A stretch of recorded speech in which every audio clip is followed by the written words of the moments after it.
Have you ever thought about moving to Mexico, like packing up your whole family, your kids, your house, everything, and just, moving? Well, today I'm talking to a mom of 3 and a wife who did just that. And I'm not talking about just any part of Mexico, like Cancun, Playa del Carmen. No, I'm talking about like in the country. So she's going to tell us what life is like for them, the ins, the outs, the ups, the downs. Stay tuned and find out.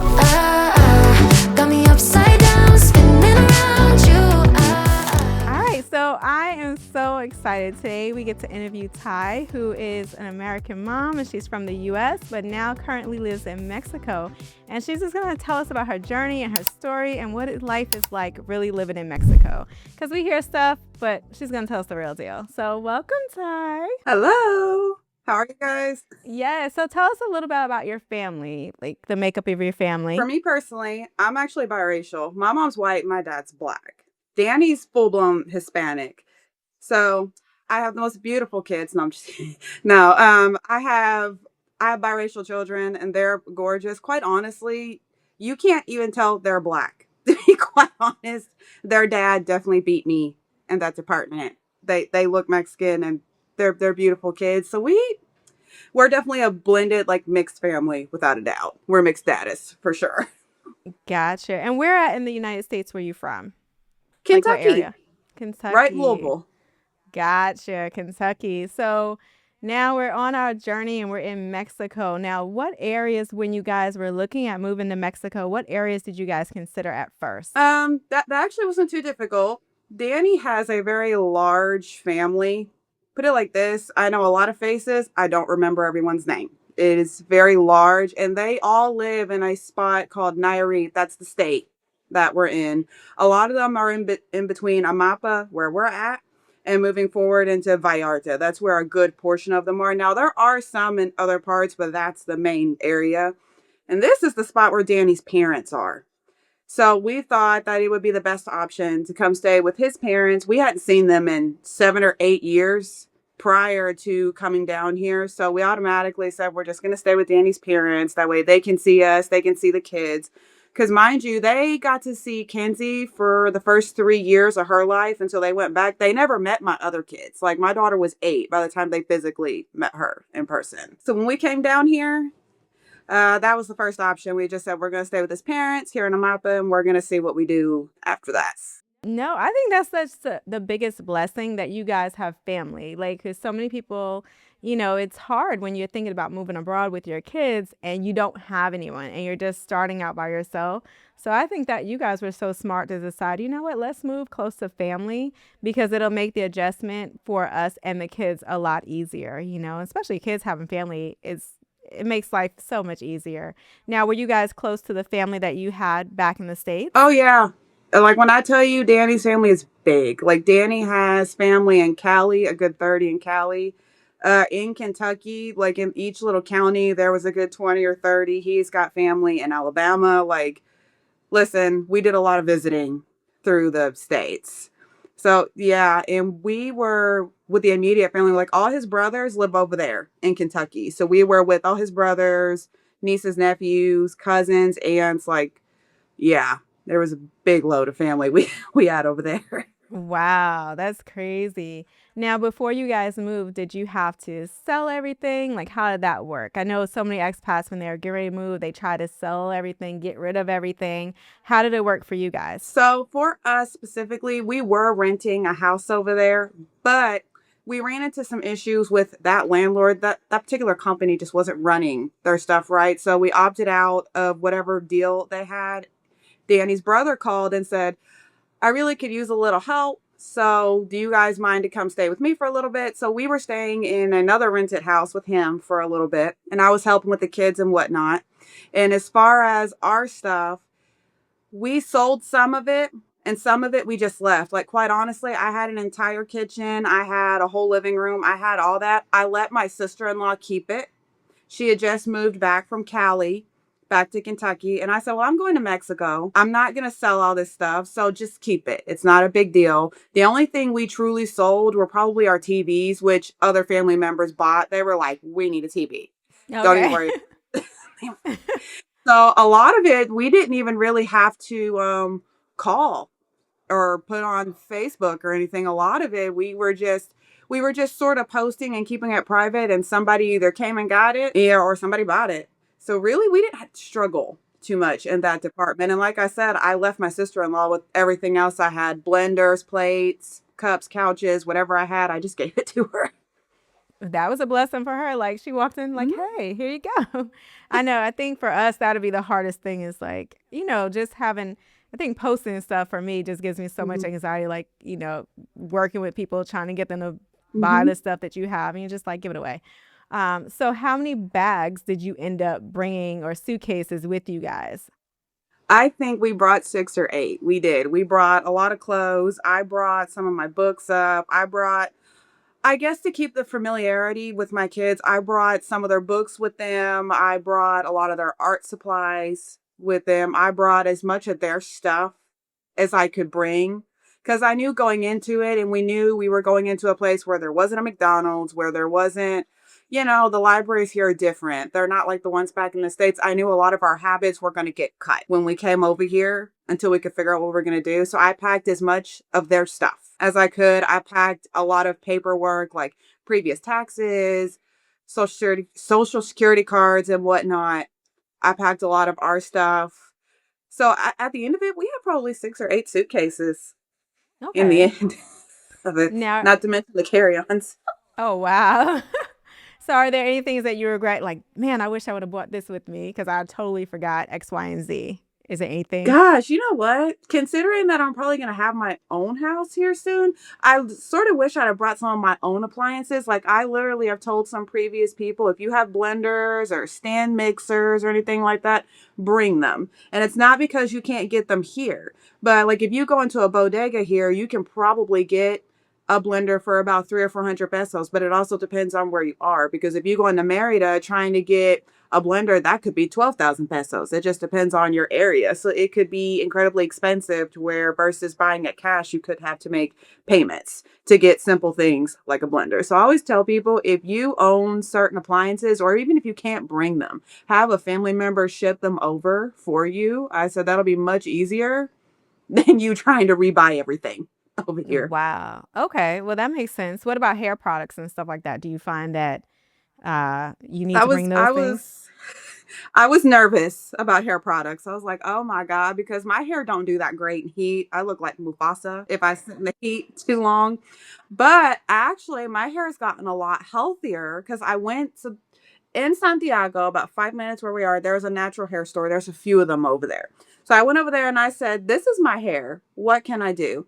And the first thing they did, they kind of felt around on it, and I said, "Girl, your hair's dry."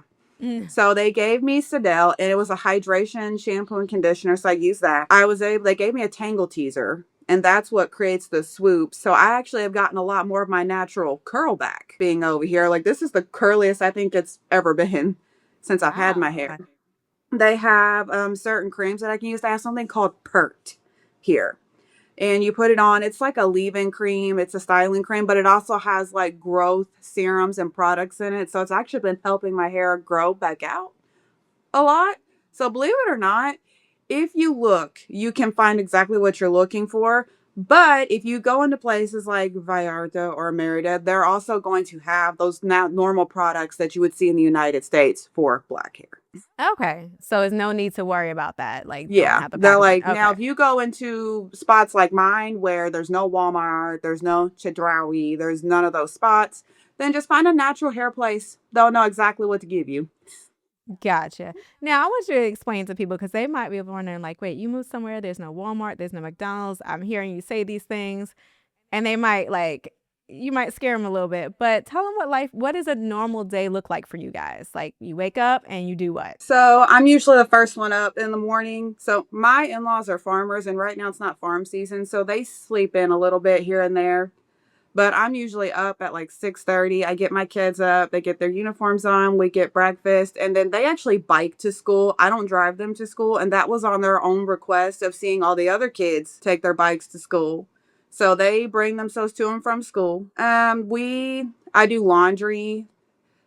I'll hang my clothes and use the washer. Now, as far as food, now there are grocery stores here. Okay. There is a mercado, which is like, I wouldn't say it's a grocery store. It's more like a farmer's market. It's got the fresh of the fresh in it. Like it's got butcher shops, it's got veggies, you can get fresh juice. Like it's one of those places where everything is just super natural. We have a Soriana's and everything is like an express. This part of where I live is small, so everywhere is express, but there are bigger stores of those brand stores that we have. But a lot of people here, nobody actually grocery shops here, if that makes sense. So if they grocery shop, it's generally for things like canned goods, or maybe they want to go get a few things to drink or like cleaning products. But like my mother-in-law, every like once a week or something like that, she'll go and get fresh vegetables, and you can get fresh meat out of the corner store. Like literally, we have a corner store by our house. Most people just get up in the morning and they go right to the meat store and get meat for that day. You don't always, now it's not everybody, but a good portion of the locals, literally every day, they just get up and go get meat once a day. They don't do the thing where they buy like 20 packs of meat, put it in the freezer, and that's it. And a lot of it is because it is literally freshly cut that day. There's actually a lady that comes through here, and you can hear her because she's shouting, and she drives on a little four-wheeler and she's shouting veg. So she grows all her vegetables in her backyard and she drives around on a four-wheeler selling them. Oh yeah, you can make a business out of anything here. Wow. So you're getting organic, fresh, Yeah, everything. yeah. Wow. And what are the prices like compared to the So States? that depends on location. Here, everything can be relatively cheap, and it also sometimes depends on what store you go to.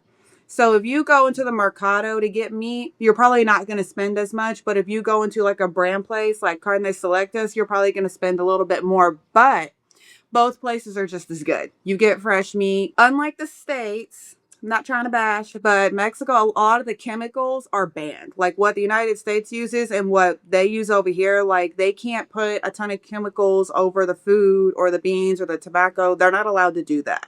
They can only put what will kill bugs but won't hurt us. That's it. But they can't like place like hormones and things like that in the food. So everything is very, very fresh when you Wow. come here. Now, I did notice that when we were there that the cereal boxes also had like the labels like telling people like, oh, too much sugar, diabetes, something like that. It was like different labels. I was like, oh wow. Oh yeah, you'll get teachers here everywhere in the schools. They are promoting healthy eating. And Mexico, what they do is you'll notice that all the boxes that have a character on it don't have those symbols on the top because they want the kids to eat the healthy cereal versus the sugared up cereal. Yeah, and that's crazy. Where we were in oh sorry, where we were in Cancun, the character was crossed out. Like it was covered up. Like the picture was covered up. Yeah, they do certain things like that. They are really trying to help people just eat better here overall. Like you don't see a lot of like people will eat out here, but even eating out, like even just like regular street food here, it's made with all the healthy stuff. And their portion sizes are so different. So if I go to a hamburger hot dog stand in Santiago, you know how when we go out to eat, they'll give us a big large drink, a huge fry, and a main portion. You just get the portion of the hamburger and a drink. Like they don't give you like an entire like four-course meal. Like so even the portions here are extremely different. Oh wow, that's crazy. I mean, that's good though. That's what it should be. But we're so accustomed to like having such big portions of everything here in the States. It's like, you should be eating for four people when it's just one meal. Oh yeah. Which, yeah. So have you felt like your health has gotten improved and gotten Oh better? yeah, I've lost, let's see, I came to the States and mind you, I have thyroiditis. So when I was in the States, I with the thyroid disease, I did gain a little bit of weight, and not to mention getting pregnant with him, that didn't help. I had a hard time losing weight over there. And they just kept telling me, it's your thyroid, you're really going to have to work hard. And they just kept telling me that food is not a real issue and saying I didn't believe them. I was like, you cannot tell me that food's not a part of this issue. So when I came down here and saw a thyroid doctor over here, she immediately was like feeling on my neck and she was trying to see am I swollen or not. She got me back regulated and then just regularly eating. Like I wasn't even working out yet. I came into the States. I was 240 pounds. I am now 200 pounds or 199 or in there, literally without having to work out or anything. And a lot of that has got to do with there's no chemicals or anything in the food over here. Like it's all natural grown, healthy food over That's here. crazy. And do you notice? I noticed this when you travel out of the country. It's funny because you know that full. You go out to eat and you get really full and you feel like Hmm. bloated. I felt like I Yeah. didn't never felt like that after eating food over there or in different countries. You just feel like, oh, you Mhm. ate. You know. Yeah, I've never, because I know what you're talking about, where you feel like a stuffed turkey, like you just ate a ridiculous amount. I never feel like that. Even when we go to places like KFC or Burger King, when we travel about an hour out, even at Burger King, they don't give you the big stuff. There's no super size, there's no large. When you get a cup, it's like probably about a medium sized cup. They give you a little medium fry. Like they don't overdo it I over love here. that. I don't. Yeah. I love that. That's great. Let's talk about since we were talking about health, let's talk about the healthcare system and how does that Mhm. work for you guys? I know that you're working on the process of getting citizenship and stuff like that, but your husband is. How does it work for Mhm. healthcare with your kids and yourself? Are you able to use the healthcare system there? Yes, I actually am. Believe it or not, the healthcare system works a lot differently over here. Mexico wants everybody to be healthy.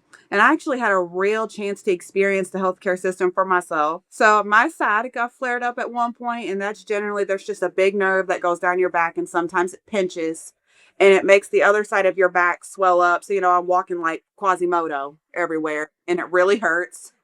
Well, I went in, got seen. It did take a little bit, but I got seen. They did an x ray on me, and I didn't have to pay anything.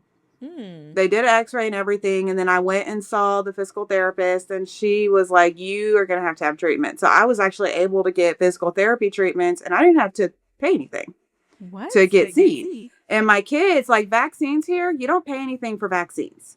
Those are completely free. They will literally have nurses walking around house to house knocking on the door saying, do your kids need vaccines this month, with no What? payment? Yeah. And then Wow. and I think that's funny because I actually had the same problem in the States, and I worked and had insurance, and I couldn't get physical therapy. I had to literally do therapy all around my house, and I had health insurance and everything, but could not get PT to save my life. I think that's amazing that they actually come around and they're like, "Hey, we want to make sure everybody's healthy." Hmm. Wow. Now, can you explain to people in the States what is the I think some people have a vision in their mind of what the doctor's office would look like.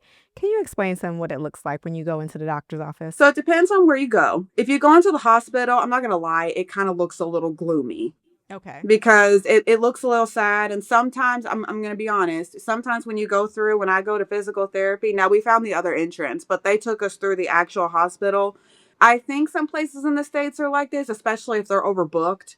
But you'll see things like beds and people laying in them and all around and whatnot. So now I'm in a smaller place, so they might not have a room. But if you're in a bigger spot, it's probably different. Now, if you go into the doctor's offices, they're nice. They're not scary. They're fine. And now here's going to be the thing that might throw people off. I don't know how it is in the big spots, but here there's no electronic anything. They still hand file everything. Hmm. So when you go in, like you can have an appointment and then you get a number and they open the door and they say your number and you go and get seen. Whoa. Yeah, so I know some spots have electronic filing, but where I'm at, nobody files anything or nobody electronically files anything. It's all done by hand. They still have the big appointment book that you open and write the person's name in for that day for an appointment. Wow. Wow. Yeah, that's definitely old school. I remember that back in the day, going in and having that. Hmm. Okay. Well, but at least everything was free. You felt Yeah. safe and you're getting taken care of, which is the best part of it all. Oh my goodness. So now let's get into schooling for your kids. What Hmm. was that like? So did you go down when you were first thinking about moving? I know a lot of expats when they're moving, they're like, we're just going to homeschool our kids. And then we'll figure out school once we get there. Or what was your vision for your kids when it came to I school? really like the idea of my kids having friends and kind of being more immersed. So when we first got here, I didn't send them to school right away. I gave it about a month so they could sort of walk around and see what they were dealing with and kind of adjust a little bit more versus just throwing them into it. Then about a month and a half after, my mother-in-law came to me and said, why don't you just go up to the school? So me and my husband went up to the school to look at everything. And mind you, this is the school my husband went to. So he was all like excited. And when we first went in, It definitely was different because schools in the States where things happen, they have to enclose everything to keep Okay. everybody okay, right? Well, here the school is like open, like there's no roof. Like when you go in, there's classrooms, and those classrooms have roofs. So it's kind of like an outdoor mall. Like there's no Okay. roof, but there's all the buildings encased, right? So when we went in, it had the big arch and it's got two big doors that open. We go in and the principal was nice. He sat and talked to us and he was actually asking us questions. And when I was answering them, he just kept looking at me like, why do y'all do it like that? Like to him, it didn't make any sense. Like when he asked me how long school was in the States, I said, better 6 to 8 hours. And you might get 2, 3 hours homework after that. And he didn't like that. He said, that sounds awful. And I said, believe me, nobody over there likes it either. You're going to No, hear a not at lot of all. complaining over there. And then we had a chance to meet with the teachers, and the teachers were super nice. They actually have a group chat through WhatsApp. All the teachers have one with all the parents, and that's how they tell us if kids are leaving early, expect them, or if we have meetings, or if your kid's been naughty, they will text you and say, when you have time, you either need to come see me or call me. It's a very happy school. And when I came up, the kids were running outside. They only there for half a day. They only go from 8 to 12:30, and sometimes not even that. It just depends on what they've got going on in that day, but the kids are generally happy there. I've went several times and the kids are running outside, but yet they come home with homework. Kenzie's only came home with 2 or 3 sheets at max, and not very large sheets, just enough to get the information, and that's it. And actually, Kenzie's been going for a year and a half now. And she's gotten to a point, she's not perfect yet, but she's gotten to a point where she's starting to do all her homework in Spanish. She will tell you that she's not fluent, but she's figuring it out as she goes. Nice. So your So husband didn't teach them Spanish then before? no. So what happened there, the people that were teaching my kids Spanish was my in-laws because everybody else works in the States. Nobody had time to sit and talk to my kids 24/7. But then when they left, I stayed home due to financial reasons and Daniel was working 12, 13 hours. So honestly, it was just a missed opportunity that we didn't get to do, but they're learning it now. And Kenzie was really the only one that truly spoke it as Mm. a child. And then when her grandparents left, she lost it because I didn't know it. And I was young. I was 20, 20, yeah, 20, 23 at the time when they left. So I was young and didn't think maybe I should learn it for myself. I had a bunch of other stuff going on in the midst of all that. So no, they didn't learn it as kids, but they're learning it now. So I'm not stressed about it. Oh, no, no. The reason I was asking you because I wanted to know if they kind of had an idea, like some, if they had an advantage over other kids going in, I see. as far as like, Kenzie? oh, it made an easy transition for them. Oh, no, you're good. Kenzie, I think, had a better chance of it because she actually spoke it a little bit. So it kind of clicked in a little bit on her. Now, Sophia never really spoke it at all, but she heard it a lot. Sophia is probably the one that she might take a little extra time, but she is figuring it out. And I, I love my little girl so much because she's so bubbly. Like she just likes to be with people. So she's always trying to talk to them. Oh, And she's always like, she literally will come home by herself. She does her Duolingo every day. I don't have to tell her. And she's like, I'm going to learn it, Mom. I'm going to do it. oh, that's so amazing. I'm so happy for them. Now, you said the school is from until 12:30, right? Is Yeah. that correct? Okay. So what are their I guess people would wonder like what do their classes look like? How many hours do they spend on each thing like math, reading, science, social studies and stuff like that? How does the day look? If I recall, I asked Kenzie about that, and she said each day they have something different because obviously in a 4 hour span, you can't fit everything, right? So maybe one day they'll have math, another day they'll have civics, another day they'll have social studies, and then they both have gym twice a week. They have a schedule and everybody does something different. Everybody pursues something different. And we've noticed that each teacher, like even with things like Spirit Week, everywhere I've noticed it's got a Spirit Week. Well, they leave it to the teachers. Like Sophia had pajama day, while Kenzie had crazy hair day. So really, they really do leave it to the teachers to decide how do you want to run your classroom, and they just have to obviously run it by the tops, right? But for the most part, the teachers are very, very well trained here. They know what they're doing. Literally, when Kenzie came in, and she was in fourth grade, she's in fifth grade now. The teacher herself went to the store and bought her a book that typically they would use to teach kids English. And she said, I want you to use it to try and help yourself learn. I So it love was that. nice. I love that. That she actually wanted to help her learn the language, that's Mm-hmm. awesome. And I know usually even with our son when he was going to school, bilingual school, they told us to make sure we keep English and they'll teach them the Spanish. Is it the Mm-hmm. same for you guys? Like where they're like, no, you teach English at home and we'll teach them Spanish? Actually, yeah, to a degree. So this is what they suggested because me and my girls are the ones that have to learn Spanish. We are not at all worried about Mateo. He's probably not even going to have a first language, if I'm honest. Now, my mother-in-law suggested that this is a rule that she made for me. I have to learn Spanish, but I can only speak English to Mateo. She just doesn't want him to not be able to speak the language because everywhere else around here speaks Spanish. So she knows if everybody speaks Spanish to him, he's never going to learn it. But I do have the rule, like I do have to practice. Like I speak Spanish with her and whenever I leave the house, and the girls are the same way. So the ultimate goal that I'm trying to get with everybody is where we speak Spanish outside and speak English inside. That's what I'm trying to get everybody at Well, with that that. makes sense. Yeah, that makes sense. Now, what would you tell people is the biggest difference you see in your children from being in the United States in school and being in Mexico? Like, what would you say the Yeah. biggest difference? You see, I'm so giggly when you ask. I know, because There's we like talked about this.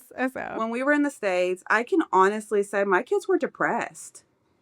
They were very depressed, and I didn't realize how depressed they were until they got here. Because you got to think in the States, and every parent can agree with what I'm about to tell them unless they homeschool. My kids were up at 6, get to school at 7, probably stay there till 3:30 or 4, depending on when school starts. Come home, do a unusual amount of homework, and then it's dinner, bath, bed, and it's the same routine over again. They don't really get a lot of time, and that's why you get a lot of kids over there that are tablets and games because that's all they have time for. But being over here, I'm not going to say that my kids don't tablet here because they do. But being over here, Kenzie has lost a significant amount of weight. Like, I'm not going to lie, she was a little overweight over there, and now she's pretty much skinny. I'm like, girl, what happened? You look good. So the de-stress helped her lose a lot of weight. They eat better, they're healthier, they have more time. She comes home and she gets her homework done real quick, and then they can go ride their bikes or they go visit their friends, or maybe they want to chill in their room and we eat lunch. They have more leisure time to spend on themselves. Like my oldest will spend a lot of time drawing. I have a little artist in my house.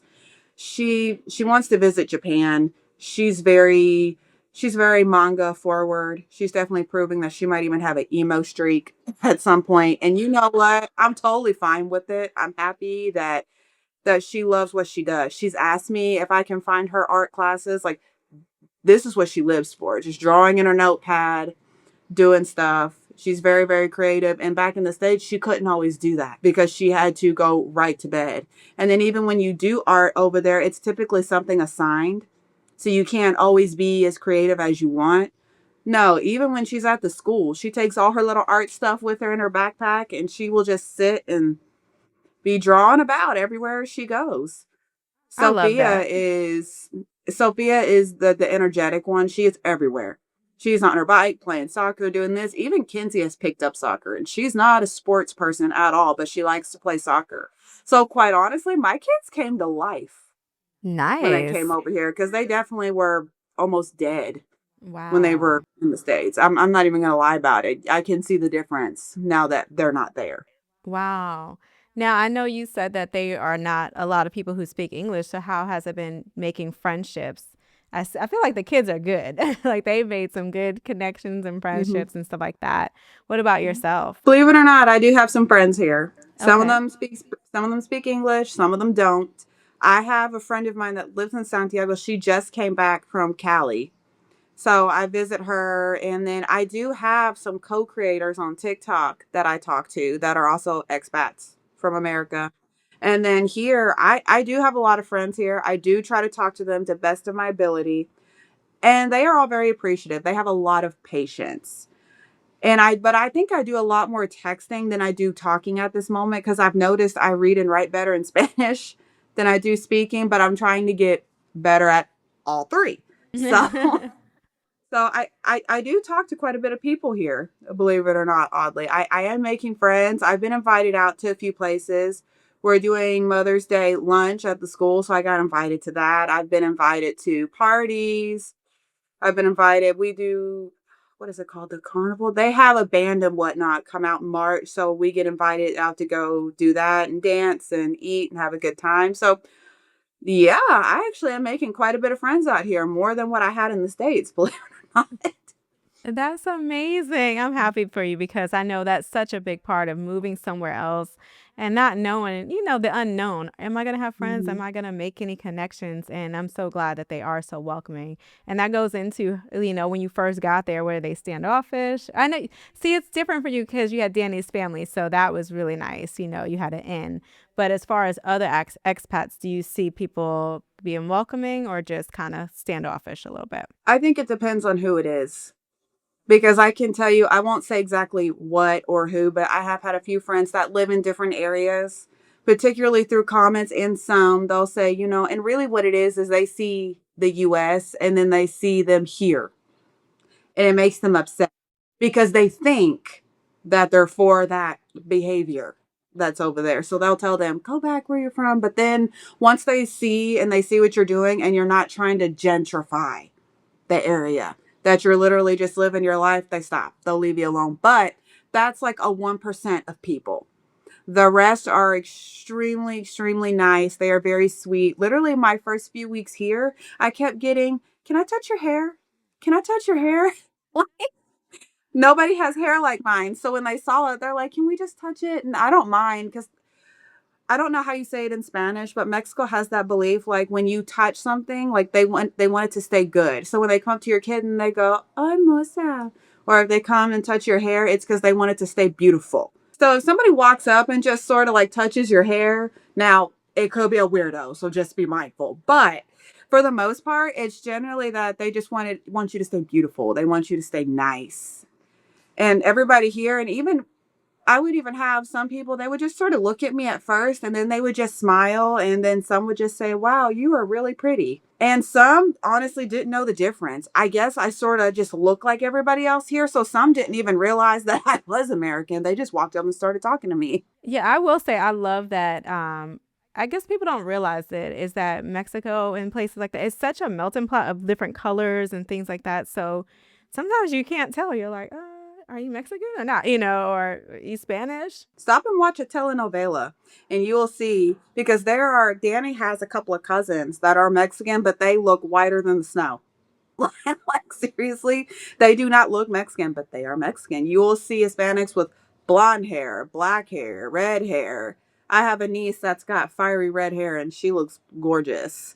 So yeah, you will see all kinds of diversity and you will Mexico is extremely welcoming. That's the part people miss because when you watch the news on the US, they make it seem like it is horrible and it is terrible here and no.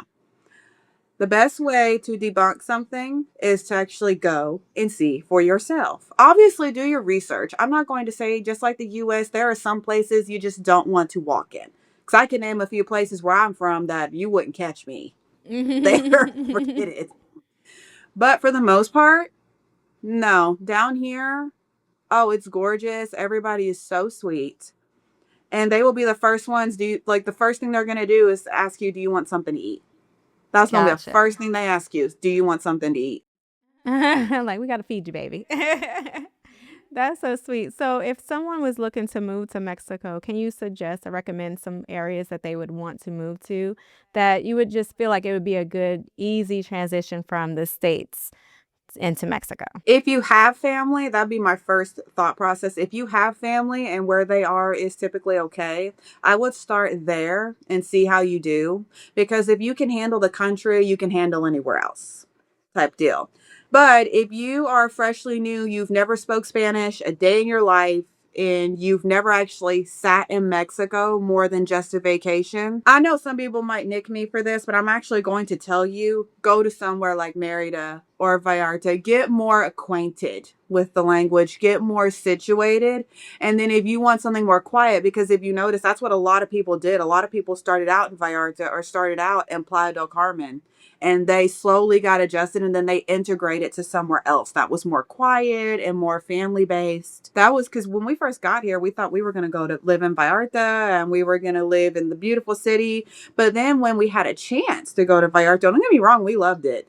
You know, we had a chance to get some Mickey D's and, you know, have fun. But Vallarta is what it is.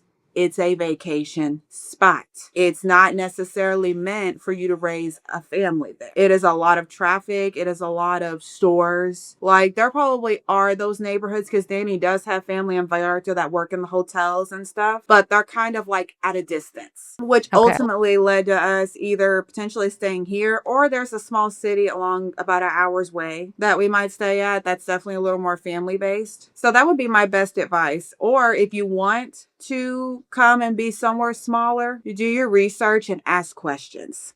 If you know people that live down there, ask 100 questions. It don't even matter what the question is, just ask it. So that way you don't make a mistake and end up somewhere that you shouldn't be, or maybe they don't want you to be. Because there are some places that they see expats and they're Okay, tell us like, where. So we know.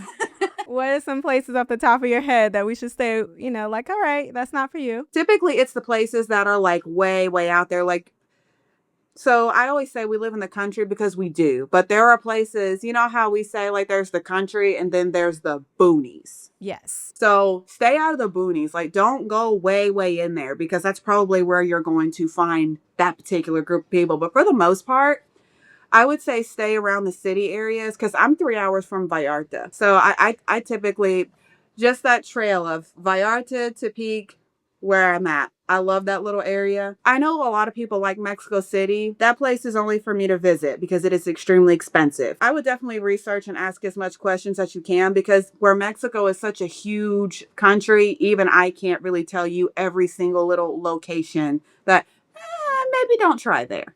Gotcha. Maybe don't try there. Like, you know what? Stay on this side. But I had a friend of mine in Veracruz. She was down there. They didn't have the best experience in one spot, and it was in a boonies spot where there's only so much water, there's only so much power.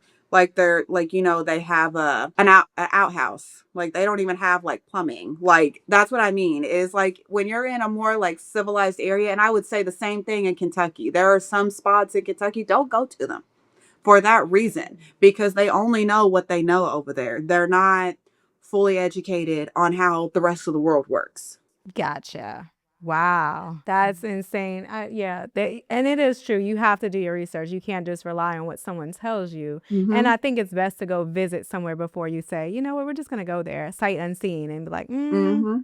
maybe that's not for us. Now I will ask you, like, what is your next move for you guys? Like, what are you thinking? Like, what are you trying to do while you're there? As far as I know, that working is harder for someone who's not from there. Are you trying to bring anything there as far as education for the kids, or open up new things? I know we talked about before, reading to kids in English and things like that.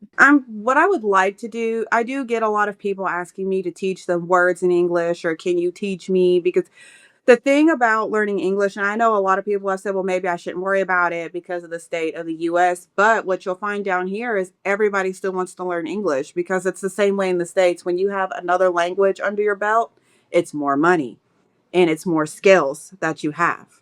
As far as being here, I know we're trying to find a house at some point. Like, we're trying to get fully settled into our own place and kind of get our own groove going on with that. I think if I could do anything, like a true dream, I would love to start kind of like my own library, but like a kid's spot.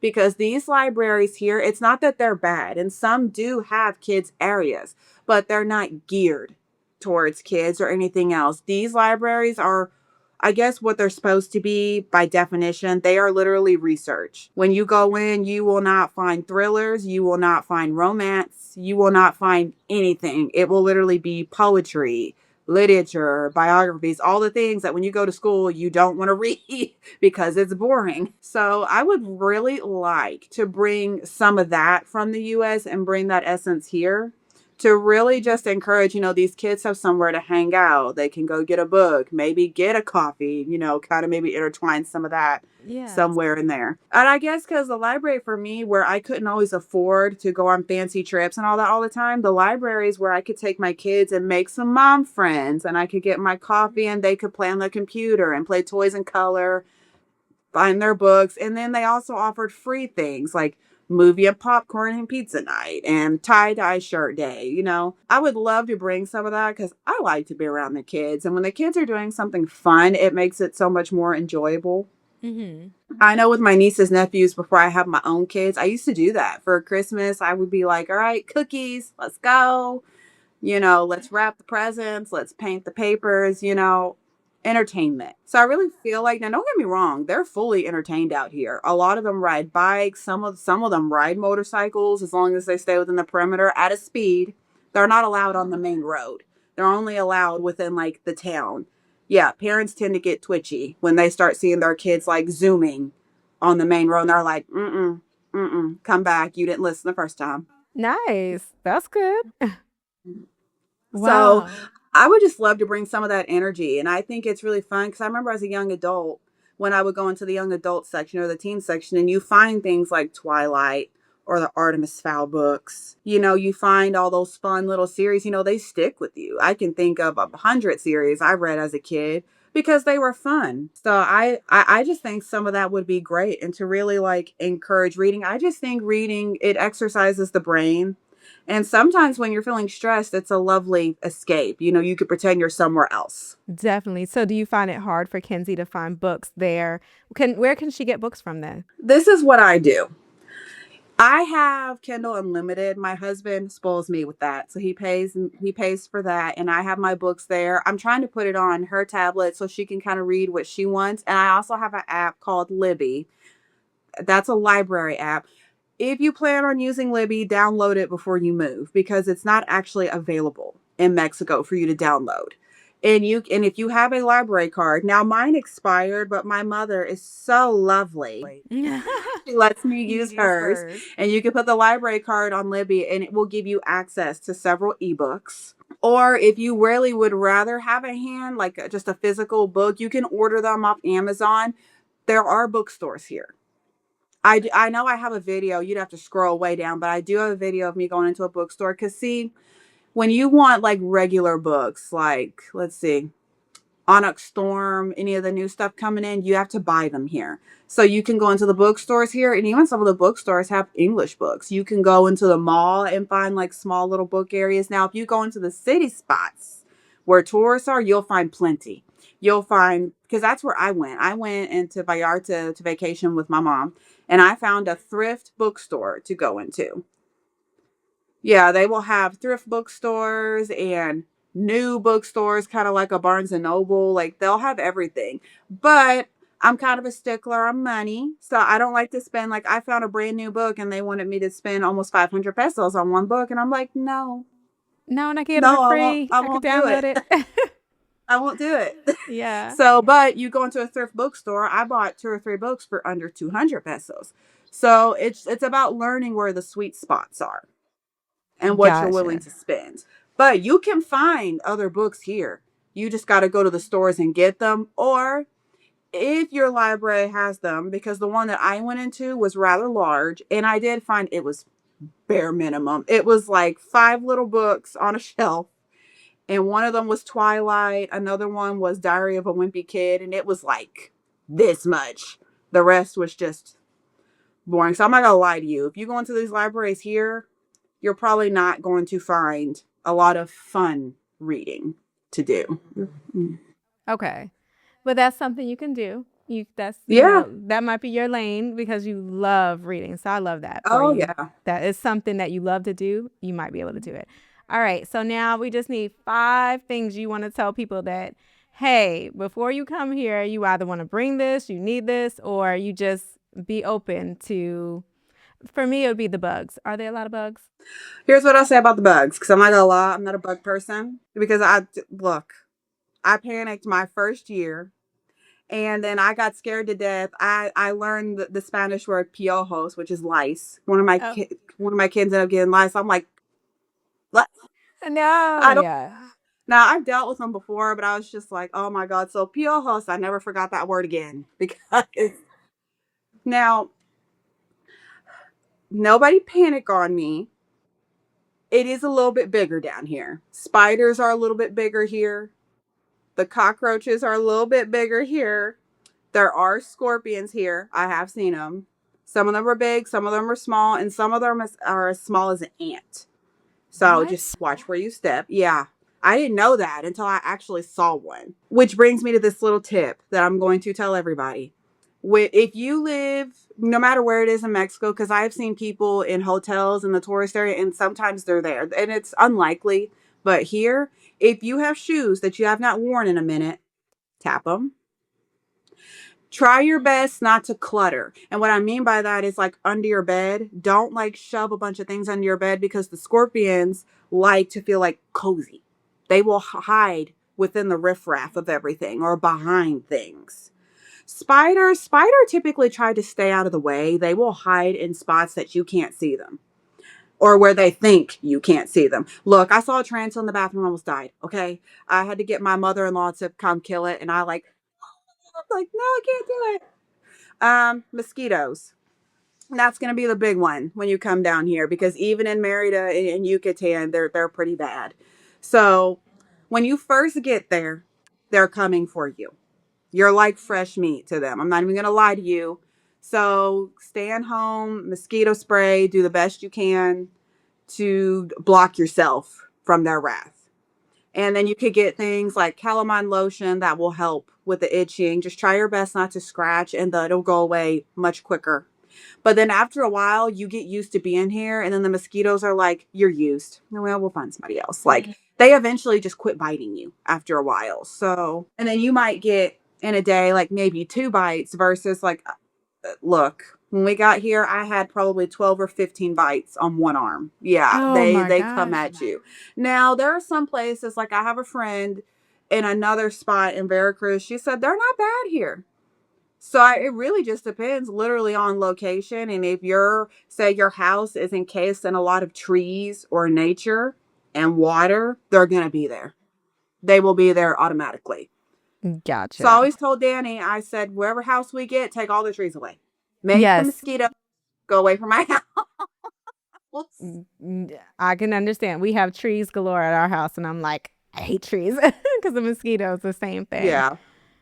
Yeah. Mm-hmm. Oh my gosh, the scorpions, girl. So I'm stuck on that in my mind. Are they ever in your bed? Are they just like There have have you been got? cases of scorpions being in the bed. I'm not even going to lie to you. I've had some people tell me they found 2 in their bed one day. So if you haven't been in your bed for a second, just check your bed. But a lot of times it's unlikely, but check. And you got to think like scorpions can get anywhere. They can crawl on the walls. And I have seen one crawling on walls. Now, like I said, if you don't clean up after yourself, if you don't declutter here and there, that's where they'll start showing up.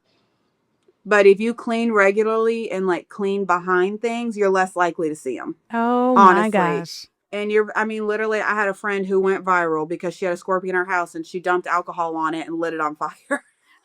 That would be me. That'd be this girl. My brother-in-law smashes them with cinder blocks. Oh gosh. So here's gonna be the thing: if you just because I know some people from where I'm from that would definitely try and do this. If you get stung by a scorpion, do not pass go or collect $200. Go to the doctor so you can get an antidote because he got stung by one. He was working on the roof and he didn't see it and it jabbed him right in his finger. And then like he was at the doctor waiting for the antidote and he could actually after 15 minutes feel his throat starting to close up. Like they can hurt you. So I'm just gonna be honest. It's kind of like having like a bee allergy or anything. Like if they sting you enough and if they swarm you, they're gonna kill you. So it works the same way. If you get stung, don't even think about it. Get to the hospital before you can't get to the hospital. Just fair warning. Just fair warning. Now, luckily, nobody else has been stung by scorpions because I also have a 1-year-old son walking around the house. So I'm always yelling at my kids, pick your stuff up. Like, literally, if you have clothes, don't leave them on the floor. I had a nephew who didn't follow that rule, and he picked up his shorts and he got stung in his butt cheek by a scorpion. So they had to What? rush him to the hospital to get him fixed. So it's really a matter of use your brain and pick up after yourself. Don't be lazy about it. Like, clean. Because if you leave Whoa. things on the floor, they can. And it's a lot of it is where they like to be hot. So they go into people's clothes or they go into shoes or they go under the bed. So so no, and listen, I don't play about scorpions. I don't want them in my house. I don't want the chance to see one. So I'm like, nope, clean everything. I better not see anything under the bed. I'm a bit of a stickler Yeah, girl. on that. Ooh. That's crazy. Oh my That's like, gosh. nope, that is not for me. No, I'm just like, because that was one thing we were thinking when we were like, okay, we're gonna move to Merida, and I was like, okay, the bugs. Can I live with the bugs? When we were there, we didn't see any. I think we saw like the big cockroaches, but that was about it. But, oh Lord, girl, I don't know But I about the guess scorpions. but I guess if this makes a difference, like I said, I'm in a more rural spot, so they're more regular around here. Now, if you're in the city, they're not as bad. Like when I went to Vallarta, I didn't get bit once by a mosquito. So if you're in the city spots, you're probably not going to see. That's what I mean. It's like I'm not going to say they can't be there, but you're probably not going to see them the way that I would see them because I'm in just a different space in Mexico. All right, Brizette, so okay, you just made sure I yeah, I'm stay like, married "Ooh, up. I don't know, I don't know." We have to meet in Vallarta. I'll be like, hey girl, you wanna I'll meet you in Because we're Vallarta. not going to no scorpions today, girl. That's so funny. Now, your kids, would they ever want to move back to the States? Have you talked to them about, like, do you miss the States? Do you want to move back? I know I'm giggling because the response was funny.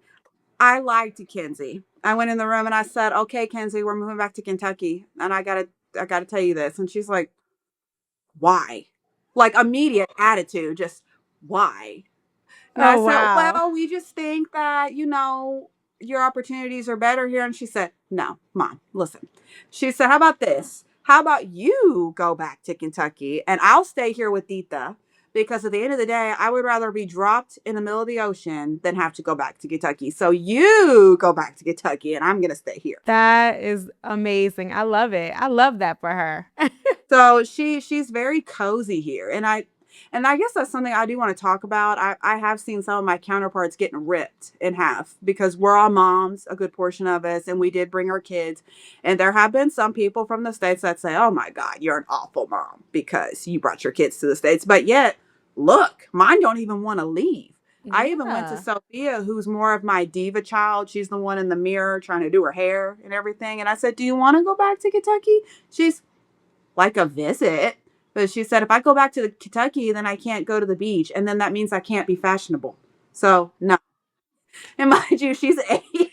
It's just like, no, So, like, yeah.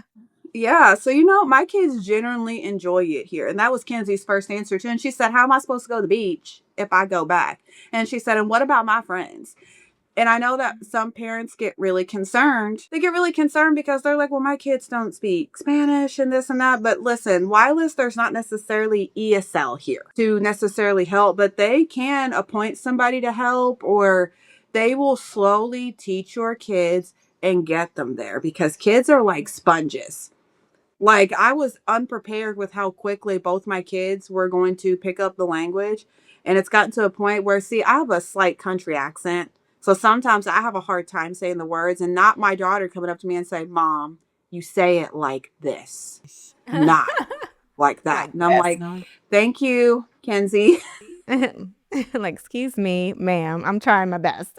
But they are having an absolute blast. They absolutely love it here. And every time I bring up like, I think we're gonna go back, the first thing Kenzie does is like, no, you're going back. I'm not. Like she corrects the whole situation. She's like, you're going back.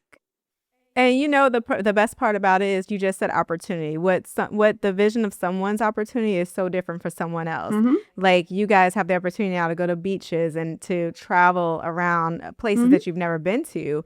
And where somebody else might say, why would you do that? Why would you want to do that? And I'm like, no, why wouldn't I want to expose my kids to as much culture and the world as I can versus Right. just keeping them closed into one place? So Oh, I love yeah. that. And the opportunities here are one and the same to the US if you want to think about it. Because your life here in Mexico, I think the biggest difference, if I had to really pick one for me personally, there's no such thing as keeping up with the Joneses here. It doesn't exist. Even in the big city areas, nobody cares.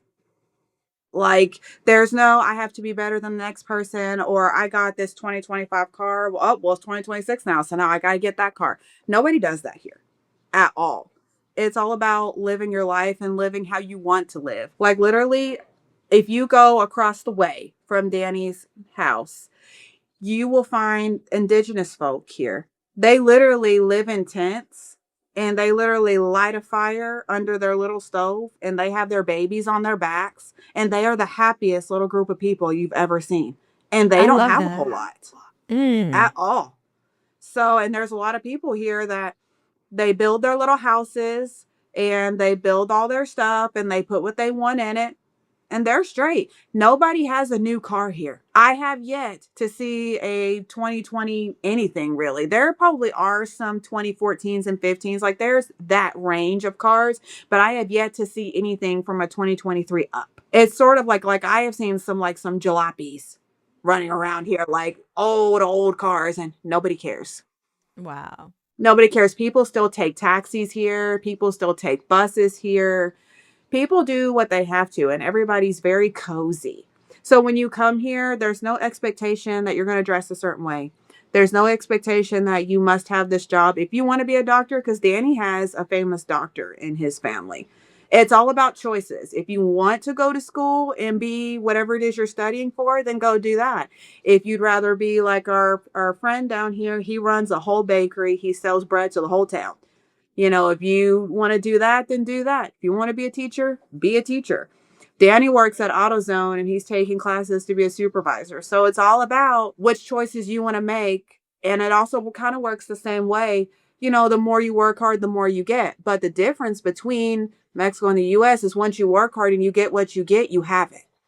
There's no Yeah. such thing as I have to get the next best thing. Even down to owning houses. Like my father-in-law owns this house. Once you own a house here in Mexico, the government cannot come and take it back from you. It's yours. There's no such thing as like foreclosure over here because they don't do the tax system over here. So once you own a house, you own a house. And unless like something insane happened on that property, they legally cannot come tear it down. They cannot say it's mine. They cannot, it's yours. Once you Wow. own something, you own something here. That's nice. Now, is it expensive to own houses there, though, to buy a Depends house? on which house you get. Gotcha. Honestly, so if you put it in pesos, like, Hmm. so you could get a house that's 3 million pesos, and to us that sounds like a lot, but that would be like right around 100,000 somewhere in dollars range. So, and it also depends on what you can afford. Like, there are tons of people here that built their houses. Like the house I'm in right now, my mother-in-law will tell you, it was a little itty bitty house when they first got it, and then when they went to the U.S. She went on her visa and they worked, they earned money, and now she's got this very large house. So a lot of people will work and build the house. And that's the beauty of building a house here. I don't know how that all works necessarily in the US, but if you build a house here, you're only paying utilities. Like there's no such thing as like property tax or anything like that here.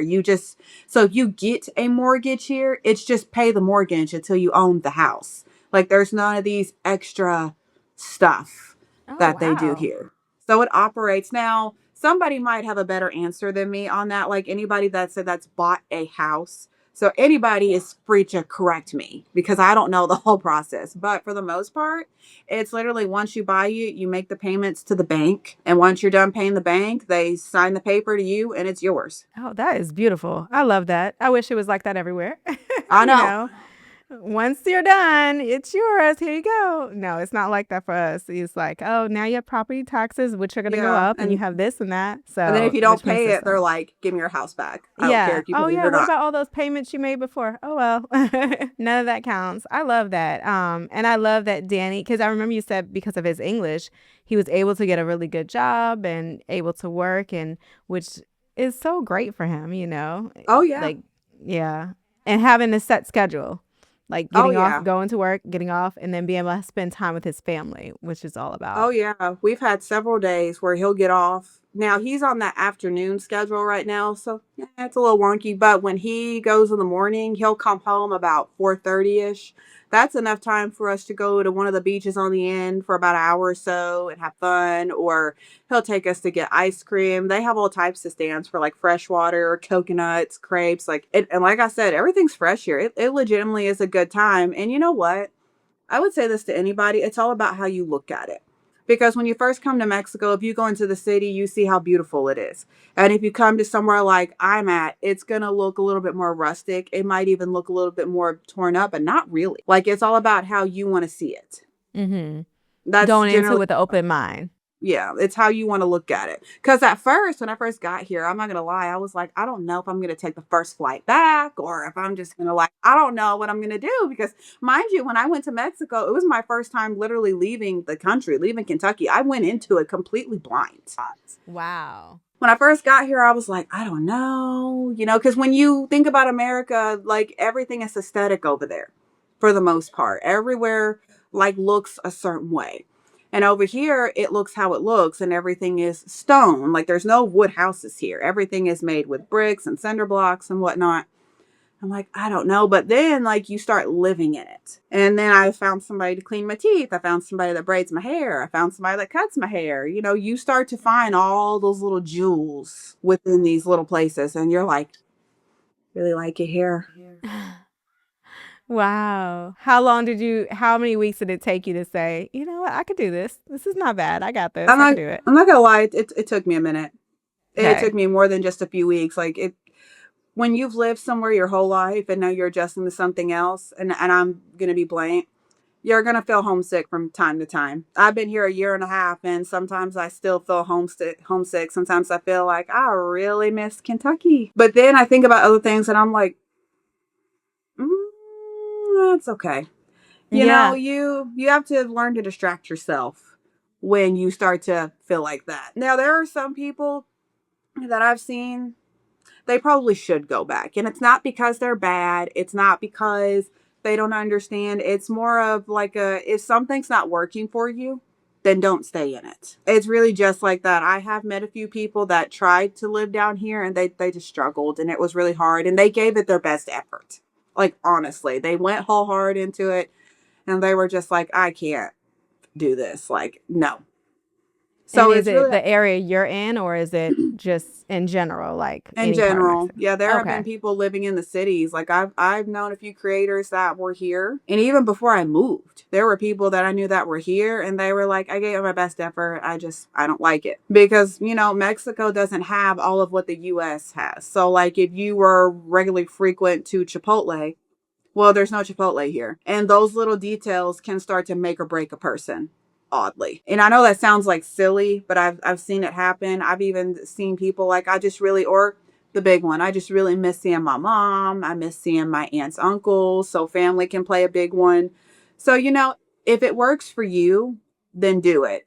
But if you come and you're just like, oh my God, I just can't, then don't feel like you failed. Just do what makes sense for you. And it's I love that. okay. Yeah. Give it a try. Try something. You'll never know until you try it. You know how we always tell the kids, try these vegetables. You never know if you're going to like it until you try it. Same thing. Like you never know. And at least in life, you could say, I tried it and it just wasn't for me. I love that. So if you go to a public hospital or a public doctor, you can pretty much get seen for whatever. Because Danny does have insurance through his company, but they will see you. And there won't be too much trouble. And like I said, vaccines are free. So that's not an issue. Now, if you go private, like if you go to a private pediatrician, if you go to, like I have a private thyroid doctor that I have to pay her to see me. If you go anywhere like that, or if you go somewhere to get a private ultrasound or a private x-ray, because you can go to a public place and get that done if it's combined with a hospital. Now if you go private, you probably are going to have to pay something out of pocket because it is their official business, so they charge what they charge Okay. But is what what it would be is. private, like compared to the US? Like tell me dollar amount. Like what has your bill look like for private insurance and private, like once you get the bill in the mail? So, as far as anything else I've done, as far as going public, I haven't had to pay anything yet. But for my thyroid doctor, if I remember, gosh, this was a year ago, I think I paid 500 or 600 pesos for her to see me. Okay, And then I wow. only pay like right around, I think, 100 pesos maybe or less for the medicine that I take every day. Oh my gosh. And just a little tip. A lot of the things that are behind the counter at the US, like if I get a cold sore and I get a cyclovir, a valacyclovir, I have to go to a doctor and get a prescription to get it, right? That's right off the shelf. You can walk right in and take it off. Like literally, if you go into any of the pharmacies, you don't necessarily have to have a script to get what you need. Now, there are some, yes, you absolutely do need a prescription. So don't use and abuse if you're down there. But if you need something like cough syrup, or maybe your daughter has an ear infection, you've already been through this before, you go in and say, hey, can I have this? They'll give it to you as long as you pay for it. And I will tell you, she's exactly right because when we were in Mexico, we got antibiotics, we got inhalers, we got a bunch of stuff that we were able, and it was a lot inexpensive over there, and we were able to bring it back with us. So you are correct. So oddly, I mean, that's what I mean when I say like Mexico wants you to be healthy. They want you to be happy. Because I actually was asked that. I was like, they asked me, is there an obesity problem over here? Only if you want it. If you want to be fat over here, then you will be. But for the Gotcha. most part, Mexico does its very best to keep it down because they want you to eat healthy. And mind you, a lot of people over here don't eat out a whole lot. Like they'll eat out if they want to, but you're going to find people like me and others that they would just rather cook in the kitchen. Like you've got people, they make chamoy and they make bread and they make jalapenos and they grow their own food and whatnot. Even in the big cities, you're going to find a lot of that there. So as far as being overweight, that's kind of not really a thing Gotcha. here. Not everybody's skinny, Mm-hmm. but I have never seen anybody like what we would see in the States, like 600 pounds, 700 pounds. I have yet to see anybody be Wow. that size. Okay. But it's because over here, there's portion control. And over here, when you get seen, they give you the very best advice. Like literally, my father-in-law is on not a controlled diet, but because he had some issues, they give him a paper that says what he can eat, what brand, like they detail it down to the very last thing as to what he should be eating to whatever he has physically wrong with him. Like they do their very, very best to try and keep you as healthy as possible down here. Now, does your family ask you to cook or do you not cook at all? Like your American food that, because I know you said something about Thanksgiving. They're like, oh, I want you to make a Thanksgiving. Like, Okay. So little detail about Thai. I can't cook American food. oh, I wow. don't know Okay. how. I don't know Wow. how. So the most American that I can make, I have my own meatloaf recipe that I make. I can do a meatloaf, a mashed potato, and that is as far as my American cooking goes. And I can take some chicken nuggets and put it in the oven. Gosh, you a girl after my own That's it. heart.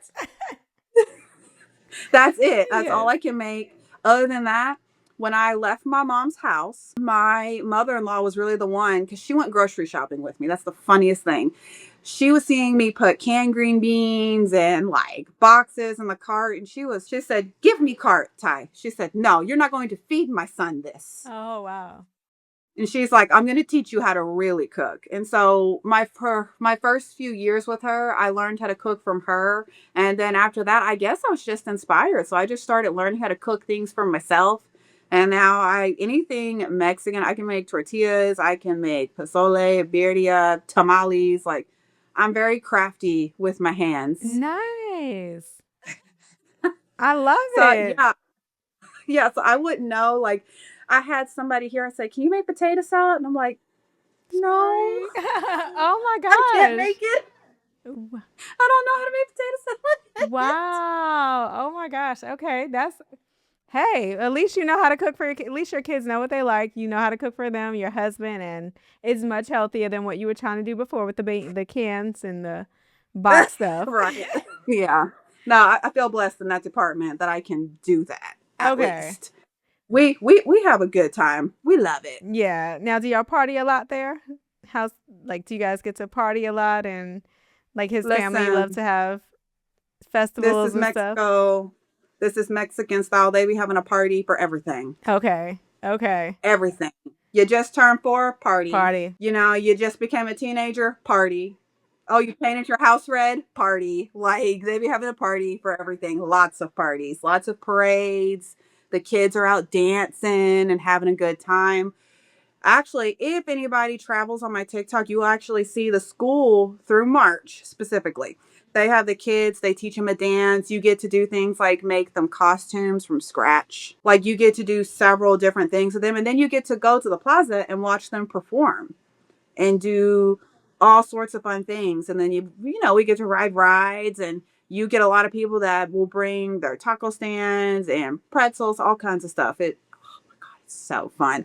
And they hire bands. So we'll have the dance floor, people will be out dancing, and then they do things like queen and princess. So like in Amapa, they will have the queen of Amapa. So you can enroll. It's kind of like Miss America without the pageant. Okay. So they go around and you can donate and get as whoever gets the most money and some other things too. Then they get to be the queen, and then they get to wear this beautiful dress, and they get to be the center in the parade, and they're waving and having a good time. And they have princesses, and they even do it for like the little girls where they get to buy them the really big cute dresses. They have like the prince. They'll have like a little prince through the town. They do so many parades. Then they have Holy Week during Easter Sunday where they celebrate Jesus. And that's a misconception that because they're Catholics, then that means they don't do any of that. That's not true at all. They celebrate Mary. They have a parade for Jesus when he's born. They have a parade for the crucifixion. They have a parade for when he comes back to life. Like they take all that real serious down here. Oh, wow. Okay. That's It's great. fun. Yeah, no, I remember my kid's school. That was like the thing. I always felt bad for my youngest son because he left. I think it was like second grade, but my other son graduated at fifth grade. But it was a Spanish school, and when I tell you, every time there could be a holiday or a party, oh, they were partying, they were Hmm. eating. Like, oh, Miss Syria bought me, bought such and such, and oh, we're gonna have the Day of the Dead. It was just like fun stuff, and they always had something going on. So Oh loved it. yeah. Oh, these parties over here, like when you think about the US, you think about a pizza party and maybe you get a slice of cake and maybe you get to watch a movie that you didn't even get to finish. That's typically, oh no, not these parties. These kids are out running. They do piñatas. Like literally for a day of the kid, Kenzie had sushi, they had rice, they had a mica, they had snacks, they had candy, they got to dance and run around. They played water games.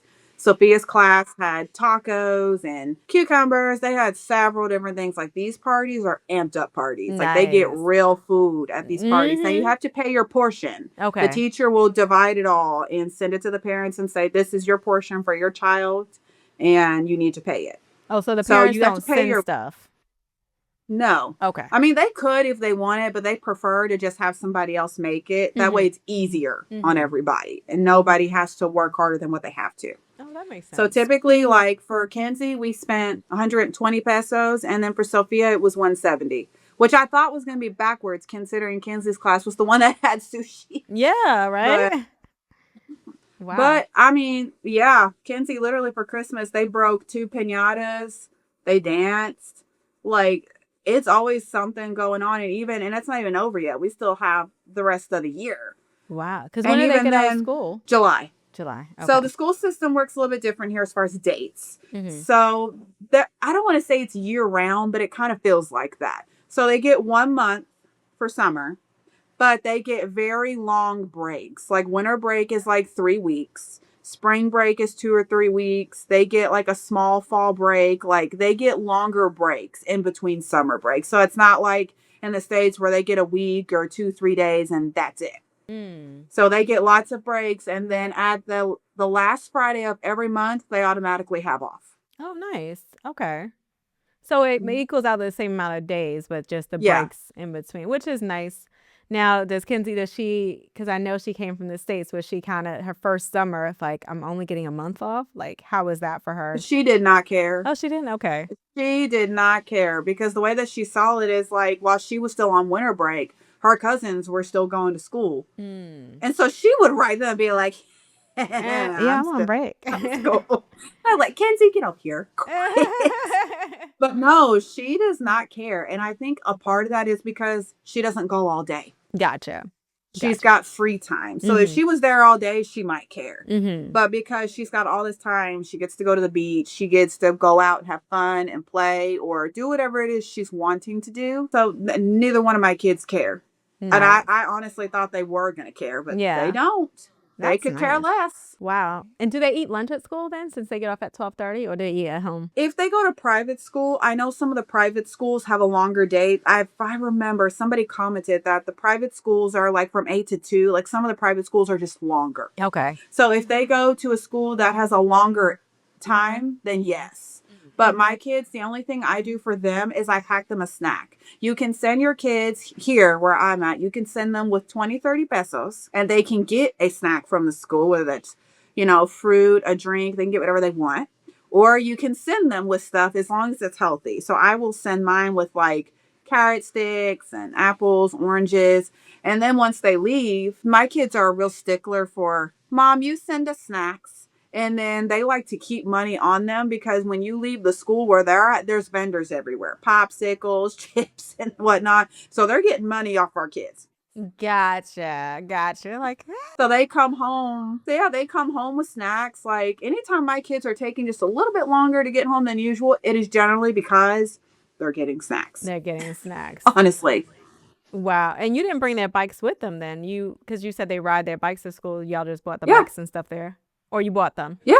Oh, okay. No, we got them for the Christmas present. Oh, for that's so them. sweet. Oh, is Christmas a big deal there? Well, no, it is, right? Christmas is a big deal in Mexico. It is, Yeah. because I remember. The only real holiday that is not celebrated here is Thanksgiving. Okay. That's the only holiday that doesn't really exist. And also the holiday that just passed, like Cinco de Mayo, nobody cares. Nobody cares. It's Nobody a U.S. cares. thing. Yeah, I saw it's your a US video on thing. that. You were like, no one cares. No one's here Like celebrating. literally the only thing they do for Cinco de Mayo is they get a suspension of classes. And the only real place that probably does care a little bit will probably be Puebla because that's where all that happens. And they do a parade and a suspension of classes. That's it. They don't do anything else. There's no, woo, let's drink it up. Let's eat it up. There's none of that. To them, May 5th is just another day with their kids at home. Okay. It's like, it is what it is. Yeah, keep it moving. Wow, that's crazy. That's awesome. That's really it. Like nobody cares. Wow. Over here about that. And I thought when Cinco de Mayo came up, because I never celebrated it in the States, I really could have cared less, to be quite honest. But when I got here, I'm like, well, there might be something here. Let's find out. And then I'm looking out and I'm like, no. Yeah, nobody. You're like, let me not say anything before I look stupid. Yeah, I literally peeked. I was like, let me not make a mistake. Yeah, I'm like, everything about him. You're not from nobody here. You're not from these parts. Wow. Yeah, honestly, Cinco de Mayo is not a big holiday here. Thanksgiving doesn't even exist. That's why my family was asking me, can you make a turkey and like a Thanksgiving dinner? Like we want the feel to kind of know, what do you guys even eat? Yeah, like why do y'all during do Thanksgiving? Yeah. No, I would have to call my grandmother for that because I'm not equipped. Yeah, like I don't know. Oh Lord, I don't know how to make chicken and dumplings. I don't know how to make stuffing. Yeah, TikTok. Let me find a video. Right. Oh, tell me about the weather. Can you tell me about like because y'all don't have seasons, so how is that for you adjusting to the weather? So weather also depends on location. So where I'm at, it's pretty much hot all the time. But here's the kick. So we do have something called a rainy season. And that's generally through the summer where it rains a lot. But so 3 months out of the year, it's super hot. So for the US, that would be summer, right? But for us, that's when it gets really hot and it's like sticky, sweaty. And that's when the mosquitoes and the rain shows up, which it's always really nice when it rains because it cools down. But the rest of the year, it's real even toned. It is not over baking. It's not too cold. There's actually some days you can walk out and you might actually need a little jacket at night during those months because it does get a little chilly. I underestimated one night. We went to a carnival to let our kids ride rides. And I thought, it's Mexico. It can't be that cold. And then it felt like fall, like the leaves getting crisp. I was like, oh, never mind. I should have brought my jacket. Oh, wow. You're like a little chilly. So, and there are some spots in Mexico, and I believe it's like in the mountains mainly. There are some spots that actually snow. What? Wow. There are, but it's very like 1%. Okay. It's not a lot. Wow. But there are some spots where it can. That's insane. Like, oh, it's Yeah, and snowing in weather Mexico. here is interesting, which brings in like the way the houses are built here. Hmm. We all know in Florida that when a hurricane shows up, we already know there's going to be damage, houses are going to be gone, like it's going to be a whole thing. Ooh, not here. My mother-in-law's house, this one, has survived 3 Category 5 hurricanes. Whoa. Are you serious? These houses are made to survive heavy weather. Well, I really enjoyed speaking with you. Hopefully we could It do was this fun. again. Like, this We was can do it fun, again. just getting to know you. I just love hearing people's stories about, what made them move or why they're there and, things like that. So where can people find you? So I'm in Amapa. I'm about 3 hours away from Puerto Vallarta. You can't miss it. Like literally, it's a little tiny town. But if you want to follow me on my social media, on all my accounts, I have an Instagram, a Facebook, and a TikTok. My TikTok's my big one. I am embracing Mexico. That's how you can find me. You will find me. Embracing I Mexico. have like a family photo. I'll screenshot you a picture. Yes. It's a family photo. It's me and my husband. I'm carrying my big chubby boy in the photo. Cute kids, though. Sweet family. I encourage everyone to. The thing I love about your social media is you are so real. Like Mhm. you are showing what it's like to wash clothes. And then I felt bad at one point. I was like, oh my God, how is she washing clothes? And then you're like, no, I got to wash the machine. So, but Oh yeah. showing what it's really like, what life is like and how you go to your kids' school and they have to have you guys volunteer to clean the Hmm. school or reading books, and walking around, just everyday life. Because I think so many people show a side of Mexico or different things, or even just being out of the country. They show this false side of like just, Yeah. oh, we're going to the beach every day, or we're doing this, and it's like, no, this is what my real life looks like, and this is what Yeah. day in and day out is. I And I tell people love all the that. time, like they're like, you don't go to the beach all the time. And I said, okay, let me help you. When you have certain people that live in certain areas, because even like if you follow some of the Yucatan group, they're not going to the beach every day. Like they live in a very broad city area. I said, you still have to work here. I said, there probably are some people that can do that every day and maybe they don't have to work as much, but that's not reality here. It's really not. The reality is everybody gets up and goes to work. Maybe some people go to the farm. Maybe some go to the hospital. The reality of it is kids go to school. Like there are tons of stay-at-home moms here. You will see moms early in the morning washing their clothes and doing what they got to do. So there's no such thing as like it's vacation every day here. That is a lie of the social media. Don't believe it. It's a lie. Yeah, definitely. Because that's not real. I mean, but I wish people would sometimes think about what does your real life look like in the U.S. You don't do that every day. Yes, you might Right. go to brunch with your friends and you might go hang out, but you're not doing that every day. Every So, day. Yeah. yeah. So, realize I can't do that every day. So, yeah. But I love it that you show everybody that. So, please follow her on social. And we have to figure out a way to get some books to you guys I would love that. So, if you guys know a way we could send some books her way, because she loves reading and I want her to be able to open up this library for kids. We got to make this happen. So it was really good talking with you. And again, hopefully we could do this again. All right. It was good talking to you too. You guys have a fantastic day. You as well. Got me upside